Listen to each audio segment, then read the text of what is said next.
Setelah pagar laut misterius muncul di Tangerang, Banten, kini ditemukan pagar laut di pesisir utara Kabupaten Bekasi, Jawa Barat. Dari gambar udara, proyek pagar laut di Bekasi ini membentuk garis panjang menyerupai tanggul yang mencapai 8 km. Di lokasi ini juga terlihat 3 alat berat yang aktif beroperasi. Dinas Kelautan dan Perikanan atau DKP Provinsi Jawa Barat menyatakan pagar laut dibangun merupakan bagian dari pembangunan alur pelabuhan. Proyek itu dilakukan atas kerjasama pihak pemerintah dan 2 perusahaan swasta. Di perairan Paljaya khususnya ada pembangunan alur pelabuhan, di mana pembangunan alur pelabuhan ini merupakan tindak lanjut dari adanya perjanjian kerjasama antara pihak Pemprov Jabar dengan salah satu perusahaan yaitu PT Tunas Ruang Pelabuhan Nusantara atau TRPN, di mana di dalam perjanjian kerjasamanya itu pihak TRPN menyanggupi di dalam penataan kawasan pelabuhan perikanan, yaitu di Satuan Pelayanan Pangkalan Pendaratan Ikan atau PPI Paljaya. Nelayan sempat protes kepada sejumlah petugas yang sedang mengerjakan proyek pagar laut ini. Nelayan bilang proyek pagar laut di Bekasi sudah berjalan 6 bulan. Sejumlah alat berat pun sering terlihat beroperasi di kawasan ini untuk pengerukan. Setelah adanya jaro-jaro itu gimana Pak sekarang? Wah, sulit kan sekarang nyari ikan itu. Sulitnya gimana tuh Pak? Bisa tadinya ikan naik kemarin ini jadi di baro. Ombaknya bukan gede kalau nengah. Nggak bisa, kan nelayan pinggir. Kalau Bapak ini nelayan-nelayan di pinggiran? Nelayan pinggir. Kalau sebelum adanya tanggul-tanggul ini, Bapak sehari bisa dapat berapa? Ya sehari kadang-kadang masih dapat 40 kilo. Sekarang paling dapat 5 kilo. Lembaga Wahana Lingkungan Hidup Indonesia WALHI menduga pagar laut untuk proyek reklamasi dan bisa menimbulkan kerusakan terhadap ekosistem hingga terancamnya pekerjaan nelayan di pesisir. Menurut WALHI, Presiden harus segera memanggil menteri terkait. Ada bagian dari wilayah Indonesia dikeruk, dihilangkan pulaunya, terus ada bagian pulau yang ditambah, itu dia akan merubah banyak hal. Merubah geomorfologis, merubah arus laut, merubah ekologi terumbu karang. Sementara itu, pagar laut sepanjang 30 km di perairan Tangerang juga hingga kini belum dirobohkan. Kementerian menyegel pagar laut dari bambu itu dan memberikan waktu 20 hari bagi pihak yang bertanggung jawab untuk membongkar pagar itu. Tim Liputan, Kompas TV.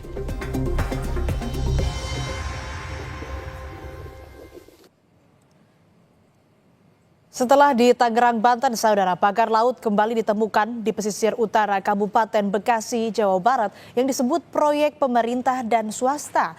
Kita pantau kondisi terkini dari sana bersama jurnalis Kompas TV Audrey Zevanya. Audrey, selamat pagi. Bisa Anda ceritakan seperti apa pagar laut di pesisir utara Bekasi tersebut dan sejak kapan sebenarnya pagar laut itu ada? Ya, selamat pagi Asri dan juga saudara. Saat ini saya tepatnya sudah berada di perairan Tarumajaya Kabupaten Bekasi yang memang ini viral beberapa hari ini terkait dengan pagar laut yang ada di Bekasi. Kalau Anda bisa lihat ini di sebelah kiri saya ini adalah contoh dari pagar laut yang dibangun di perairan Tarumajaya ini yang kurang lebih ini membentang sepanjang 5 kilometer. Dan memang kalau terkait sejak kapan sebenarnya pagar laut Bekasi ini dibangun, kalau dari informasi yang kami terima memang sebenarnya pemasangan pagar laut di Bekasi ini sudah dari tahun 2023. Yang sebenarnya kalau misalnya beberapa hari kemarin ini viral dikatakan pagar laut Bekasi ini misterius begitu. Kalau dari pemerintah Provinsi Jawa Barat ini menyebut sebenarnya pembangunan pagar laut di Bekasi ini adalah hasil kerjasama dari pemerintah Provinsi Jawa Barat dengan 2 perusahaan swasta, yakni PT Tunas Ruang Pelabuhan Nusantara dan juga PT Mega Agung Nusantara. Nah, ini yang sebenarnya menjadi cukup kontroversial karena dari Pemprov Jawa Barat menyebut sebenarnya pembangunan pagar laut Bekasi ini legal begitu, dan juga tadi kami sempat berbincang dengan Kepala UPTD Pelabuhan Perikanan Muara Ciasem ini yang menyebut sebenarnya tidak setuju kalau disebutnya ini sebagai pagar laut Bekasi, dan ini sebenarnya adalah tanggul-tanggul dari bambu yang dibangun untuk keperluan pembangunan alur pelabuhan di Pelabuhan Perikanan Muara Ciasem ini. Dan untuk lebih jelasnya seperti apa, kita langsung saja bersama dengan saya di sini sudah ada Kepala UPTD Pelabuhan Perikanan Muara Ciasem, ada Bapak Ahmad Kurniawan. Selamat pagi, Bapak. Selamat pagi, Mbak Audrey. Ya, Pak, ini mungkin langsung saja kita jelaskan karena di sini pemerintah Provinsi Jawa Barat begitu juga dengan Bapak tadi menegaskan bahwa pagar laut di Bekasi ini atau tanggul yang Bapak sebut tadi ini berbeda dengan pagar laut yang ada di Tangerang. Ini bagaimana, Pak? Apakah sebenarnya memang legal atau bagaimana, ada hal yang belum terkonfirmasi kah?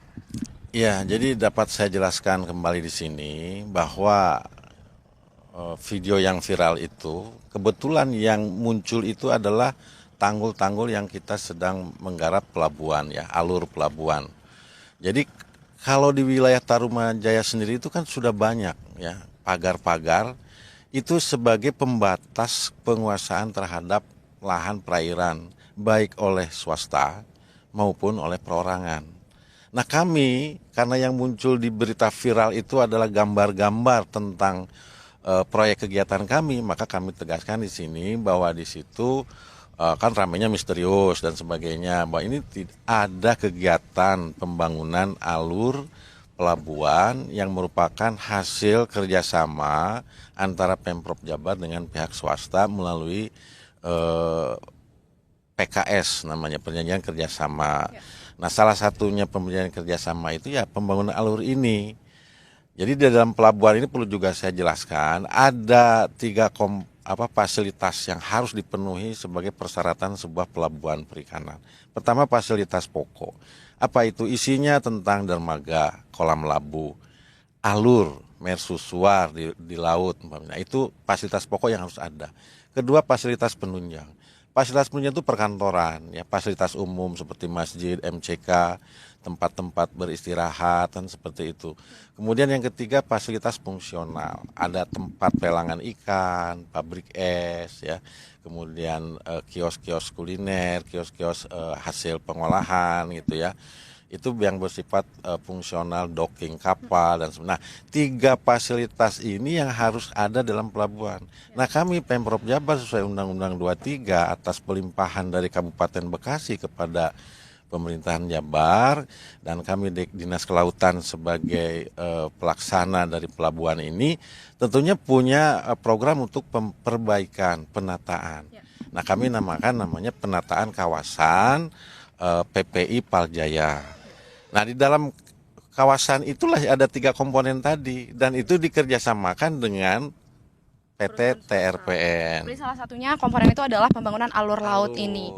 Nah, kalau misalnya seperti demikian tadi Bapak sampaikan, lantas Bapak bisa menegaskan kalau ini sebenarnya legal. Apakah sudah ada komunikasinya dengan bagian Kementerian KKP begitu, karena dari mereka ini menyatakan masih mempertanyakan terkait dengan izinnya. Ini penjelasan dari Bapak ini seperti apa dengan Pemprov Jabar? Yang bisa saya jelaskan di sini bahwa di lahan ini ada 2 kegiatan.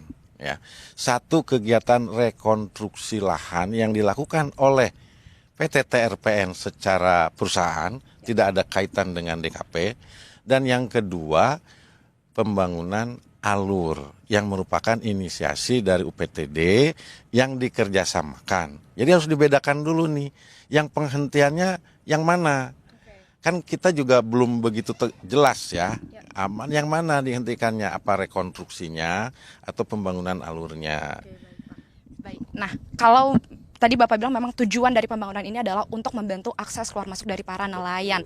Lantas kalau mungkin Bapak sudah mendengar ada sebenarnya banyak nelayan di sini yang justru mengeluhkan dengan adanya pemasangan tanggul-tanggul di perairan laut Bekasi ini yang dimana mengganggu aktivitas kinerja mereka. Apakah sebenarnya dari pihak UPTD Pelabuhan Perikanan Muara Ciasem ini sudah mendengar keluhan-keluhan itu, dan apakah sudah diberikan sosialisasi begitu, Pak? Karena banyak dari mereka sebenarnya ini tidak tahu dengan adanya pembangunan tanggul-tanggul ini, dan sebenarnya ini ditujukan untuk mereka. Ini sosialisasinya seperti apa? Oke, terkait kami masuk di Paljaya ini, perjanjian kerjasama itu kan ditandatangani oleh Pemprov dengan perusahaan itu bulan Juni ya 2023. Kemudian kami melakukan persiapan dan tanggal 30 Oktober kita melakukan sosialisasi pertama. Kita undang tidak kurang dari 250 peserta yang hadir, baik dari aparat, dari Muspika, dari unsur nelayan, dari kelompok-kelompok nelayan, dari koperasi, semuanya kita undang. Kita paparkan bahwa ke depan selama 5 tahun kita akan melakukan penataan kawasan. Satu. Kemudian dari situ kan begitu kita mulai melakukan kegiatan secara bertahap, kita bagi tahap pertama kita pembangunan kios dulu. Kenapa pembangunan kios? Karena itu yang urgen di darat. Karena kita kan kumuh waktu itu ya.